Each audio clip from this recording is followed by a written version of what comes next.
Buenas tardes, profesor. Hoy día nuestro grupo va a explicar acerca sobre lo que es el transistor BJT. Primero vamos a definir qué es. El transistor de unión bipolar o Bipolar Junction Transistor, por sus siglas BJT, es un semiconductor que ha revolucionado la electrónica y que actualmente se usa como un switch o como un amplificador. Generalmente en nuestra carrera, que es ingeniería mecatrónica, lo vamos a utilizar más como un switch. Acá podemos ver una imagen acerca de lo que es el BJT, que tiene tres patitas. Más adelante hablaremos sobre de qué se encarga cada pata y cuáles son sus nombres. Como mencionamos anteriormente, el transistor BJT presenta tres patas, que las cuales son colector, base y emisor, que cumplen un distinto rol. Por ejemplo, la base, que también le pueden llamar puerta de control, es por la cual se va a transferir una corriente de control, la cual va a ver si nuestro transistor va a pasar corriente entre colector y emisor o no, ya que como mencionamos anteriormente, este funciona como un switch. Y en el colector entra o sale corriente de un mayor valor que pues, son generalmente para algún otro circuito más grande. Y en el emisor lo mismo. Tenemos dos tipos de transistor BJT, que son PNP y NPN. La variación está en las capas. Como podemos ver en la imagen, en el PNP tenemos dos capas que están polarizadas B, P, y al medio tenemos una N. Y en el caso del NPN es lo contrario. Para el caso del PNP, generalmente se aplica una corriente negativa en la base para que pueda conducir. Y para el NPN se aplica una corriente positiva a la base para que éste pueda conducir.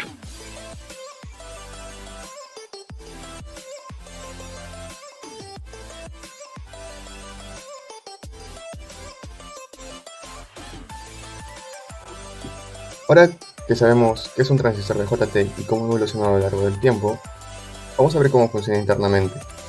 Vamos a explorar las corrientes dentro del transistor y cómo estas permiten controlar la electricidad. Para hacerlo tenemos que entender cómo interactúan las diferentes componentes del JT y cómo este puede operar en diferentes modos.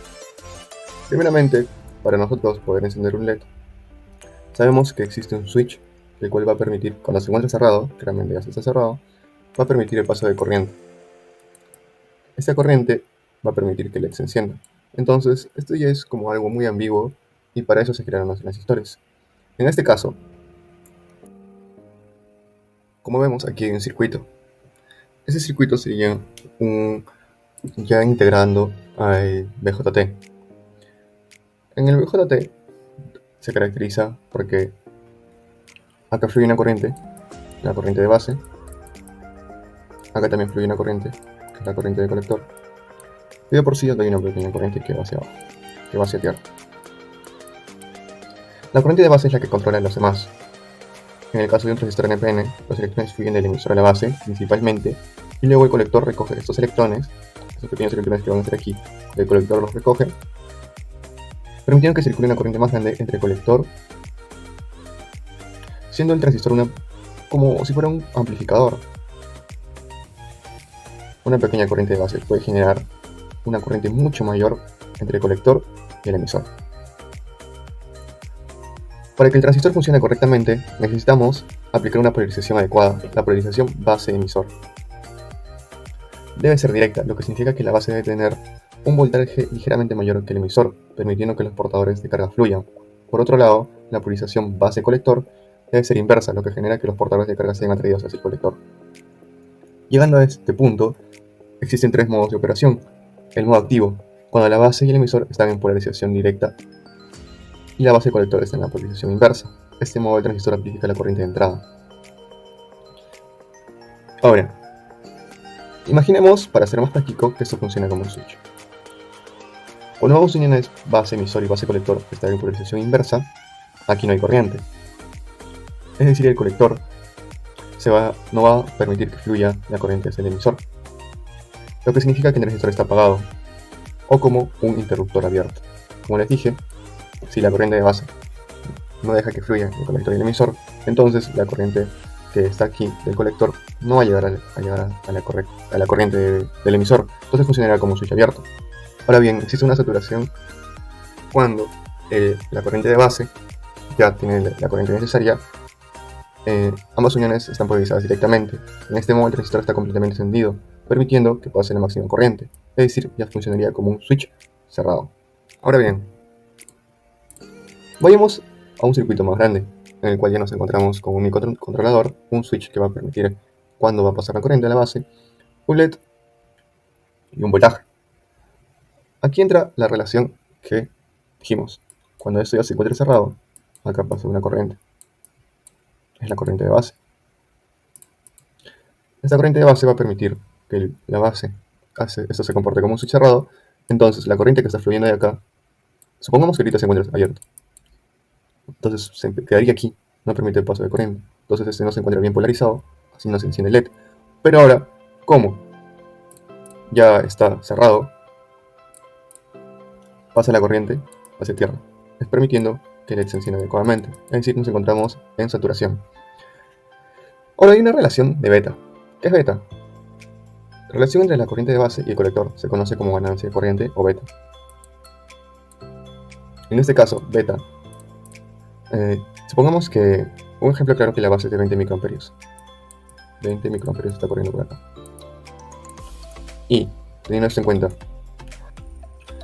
tenemos un beta igual a 100. Ustedes dirán, entonces, si hay una relación entre la corriente de base y la corriente de colector por beta, ¿cómo sería? Claramente simplemente es una multiplicación. Si multiplicamos 20 miliamperios por beta, nos daría que la corriente que va a fluir por aquí es aproximadamente de 2 miliamperios. Ahora bueno, teniendo esto en cuenta, en este GIF que vemos que acá fluye una corriente. Esta corriente permite que se active como una palanca, el cual hace que fluya otra corriente de aquí. Son como ventanas que gracias a la ventana de la base permite que la otra ventana se abra. Claramente en este circuito está más claro, que vemos cómo de aquí pasa aquí. La corriente sigue fluyendo, el switch se encuentra cerrado, llega a la base, y la base, cuando se encuentra ya la corriente suficiente, se cierra como un switch y permite que la carga que se encuentra aquí, sea tanto un motor, un LED o cualquier otra carga, se encuentre ya activada. En resumen, el transistor BJT actúa como un interruptor controlado por corriente, como nos damos cuenta. De una pequeña corriente de base puede regular una corriente mucho mayor entre el colector y el emisor. Es uno de los componentes más fundamentales en la electrónica moderna.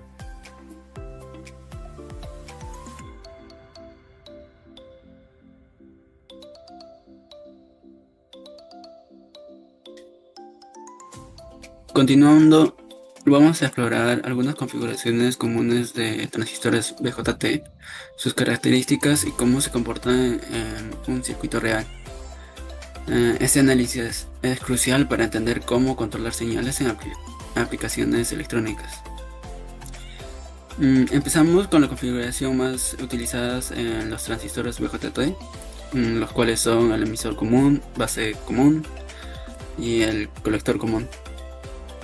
En el emisor común, en esta configuración, el emisor es el terminal común para la entrada y la salida.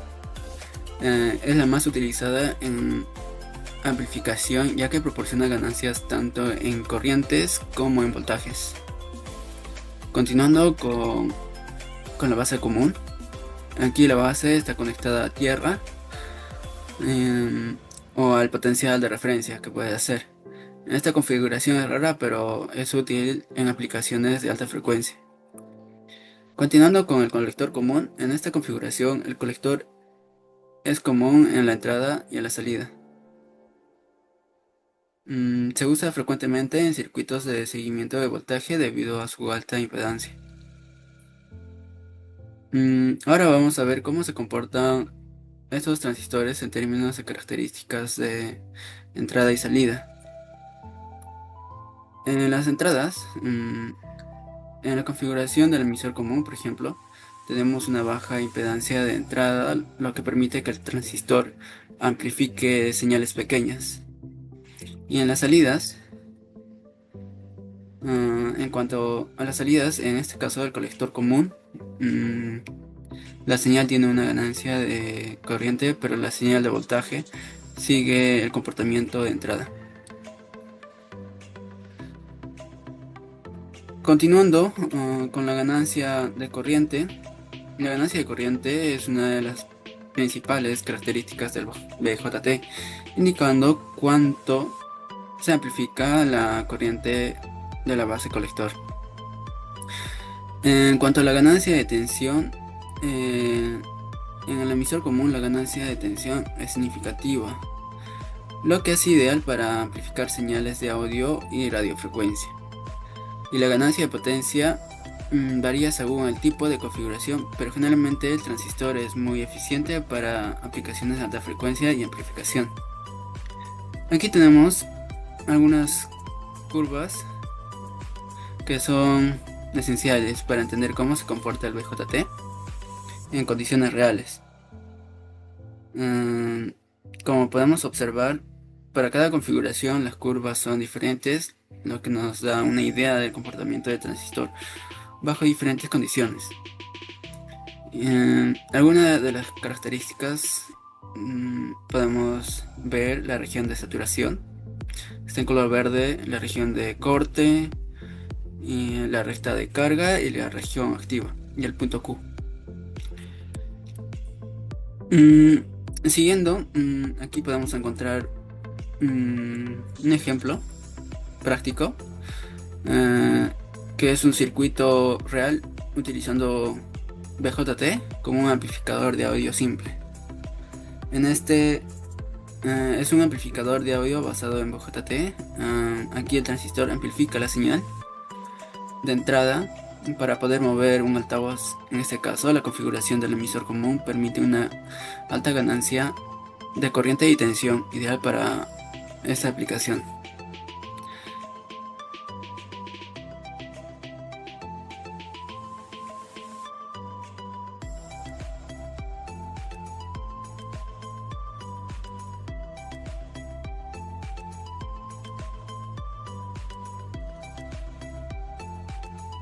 Si queremos ver las aplicaciones prácticas del VJT, un ejemplo muy sencillo y fácil de entender es si queremos utilizar un ventilador. El circuito es tan básico como pueden observar aquí. Tenemos de entrada el PWM, un pin 18, suele ser un microcontrolador, ¿no? Pues un Arduino, por ejemplo. Y tenemos una resistencia, ¿no? Para limitar cuánta la corriente le llega a la base. Eso es por motivos de seguridad. Y de ahí tenemos el transistor 2N2222A, o bueno, un BJT, ¿no? Y arriba, bueno, por la parte del emisor, disculpen, del colector, está conectado el ventilador, que también le llega a 5 voltios por una pata. Entonces, si queremos resolver este problema, ¿no? Hay dos posibles formas, ¿no? En caso de que se tenga, por ejemplo, ya la corriente, ¿no? Suponiendo que tú deseas una corriente mínima, ¿no? Que pase al voltaje, ¿no? Dices, bueno, corriente de base va a ser 0.004. Entonces, si ya tienes ese valor y resuelves, ¿no? Esta pequeña fórmula que se obtiene simplemente siguiendo el camino verde, ¿no? Observa, en fin. Entonces tenemos el voltaje de base emisor, la corriente por esta resistencia, lo que observan aquí, y eso es igual al voltaje que entra de PWM. Entonces, resolviendo eso, se tiene que vale 1075, o bueno, normalmente en estos casos se utiliza un valor convencional que sería 1 kilo. Y en caso que no se tenga la resistencia, pero sí, no, se tenga la resistencia, pero no el voltaje, pues puede ser lo mismo. Y bueno, ya se puede obtener un valor.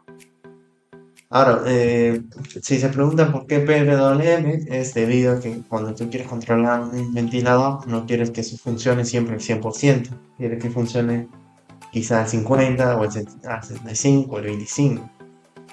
Básicamente no quieres, si le metes 5 voltios, va a girar a máxima potencia. Tú quieres, por ejemplo, que gire lentamente, ¿no? A la mitad. Entonces ya no le aplicas 5 voltios, sino le aplicas 2.5. Entonces es por eso que se requiere un PWM. Entonces para ir variando, ¿no? Usualmente se utilizan en duty cycle de 65, como serán aquí. Y bueno, por último, mencionar que también en las aplicaciones, ¿no? En ejemplos prácticos se puede utilizar un MOSFET, ¿no? Que la diferencia principal, por ejemplo, es que uno es más caro que el otro, el MOSFET es más caro que el BJT, tiene un coeficiente de temperatura menor, ¿no? Y que, bueno, recordando de que siempre el voltaje de base emisor usualmente va por los 0.7, en cambio el MOSFET es 0.01, ¿no? Aproximadamente, amperios, ohmios, ¿no? Entonces, pues se tiene menos pérdidas, ¿no? Y bueno, eso sí, en el caso de que quieras utilizar un MOSFET, que también tiene un funcionamiento parecido. Es dependiendo del caso, ¿no? Y bueno, eso sería todo por parte de las aplicaciones.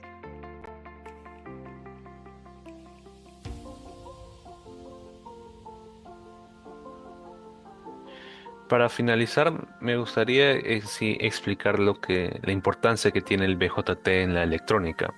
Y en síntesis, este nos permite en sí controlar corriente, amplificar señales y hacer conmutaciones electrónicas, lo cual, y como hemos demostrado a lo largo de este video, es fundamental sí, para nosotros controlar determinados circuitos electrónicos. Por ejemplo, si nosotros quisiéramos controlar en sí el comportamiento que puede tener un ventilador a través de un BJT, nosotros podríamos hacer lo siguiente, ¿no?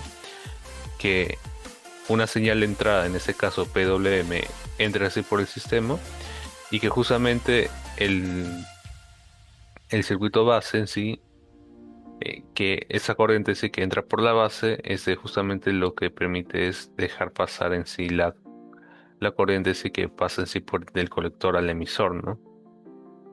Y lo mismo ocurre así con el caso de un circuito amplificador de micrófono, ¿no? Y que justamente mi compañero también ha explicado previamente.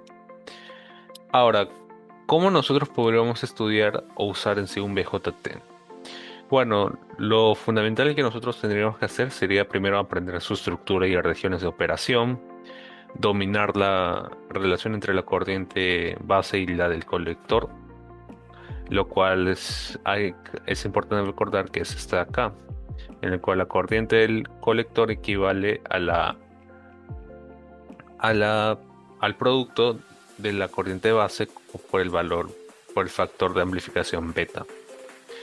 También nosotros podemos hacer circuitos simples en sí, en ambientes cerrados y seguros. También es importante aprender a identificar las características de cada BJT, ¿no? Como por ejemplo el factor de amplificación, ya que existen distintos tipos de transistores BJT, en los cuales tienen un funcionamiento distinto y una estructura interna distinta, ¿no? Y también podríamos usar simuladores en línea como por ejemplo Multisim para poder simularlos de manera más segura. Ahora, ¿qué posibles temas podríamos nosotros profundizar? Bueno, una de estas sería justamente la configuración Darlington, en la cual, en la cual nos permite en sí amplificar en sí o dejar pasar en sí, para ser más preciso, corrientes así que son mucho más grandes por ende necesitarían de una corriente base mucho mayor, ¿no? Y en lugar de nosotros usar así de un transistor BJT que tenga un factor en sí de amplificación beta así lo suficientemente grande, nosotros podemos usar esta configuración, en la cual conectan dos componentes BJT en sí y justamente la corriente del colector al emisor que pasa así por uno sería la base sí que entra por el otro, ¿no? Y al hacer esta relación nosotros obtenemos un factor de amplificación mucho mayor, como que es este de acá, ¿no? Y que justamente esa configuración en sí nos permitirían dejar pasar corrientes mucho más grandes en sí y que un BJT común y corriente no podría hacer. También le mencionar que el BJT en sí tiene ciertas limitaciones y que en algunos casos puede ser más eficiente en usar otro tipo de transistor, como por ejemplo el MOSFET, ¿no? que a diferencia del BJT, se controla a través de voltajes en lugar de corrientes. Pero bueno, esto sería un tema en sí que habría que investigar más a fondo, ¿no? Para poder ver en sí que cuándo podría usar un BJT y cuándo sería más eficiente usar otro tipo de transistor, ¿no? También podríamos estudiar más acerca de los circuitos lógicos con BJT, como por ejemplo este de acá, que justamente lo que nos permite así, lo que simboliza en sí este circuito es una compuerta antes, ¿no? Lo cual es útil en sí para circuitos digitales, ¿no? Debido a que en sí en ese caso funciona con lógica, ¿no? Y que justamente muchos de estos componentes así, estas compuertas así que se usan en circuitos digitales en sí dependen, ¿no? Pues del uso de BJTs. Bueno, eso sería todo. Muchas gracias por su atención.